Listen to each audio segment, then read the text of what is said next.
খোয়াই থানার ধলাবিল হাতকাটা সড়কে নিয়মিত গাড়ি তল্লাশির সময় পুলিশের সিগন্যাল অমান্য করে পালানোর চেষ্টা করে একটি অটো।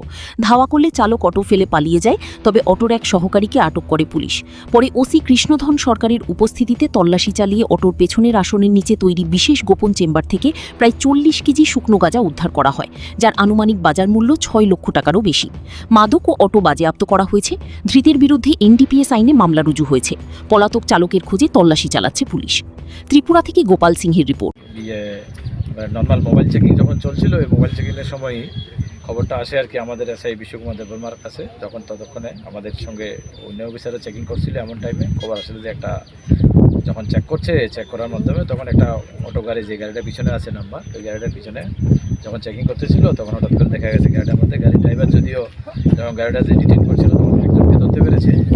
তো টোটাল এখানে 40 কেজি 2 কেজি ওজনে 20 প্যাকেট পাওয়া গেছে। সাসপেক্টেড উইথ ড্রাই গাঁজা।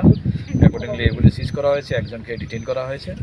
এখন আমাদের ইন্ডিপেন্ডেন্ট উইটনেস এবং অনারেবল এক্সিকিউটিভ ম্যাজিস্ট্রেটের প্রেজেন্সে এবং লোকাল সাক্ষী যারা, তাদের উপস্থিতিতে আমাদের যা ক্রিয়াকর্ম যেগুলি আছে সার্চ এবং সিজার কমপ্লিট করা হয়েছে এবং এই রিগার্ডে একটা এনডিপিএস একটা মামলা নেওয়া হবে। স্যার, এই যে বাজেয়াপ্ত করলেন বাজার মূল্য মোর দেন 6 লাখ।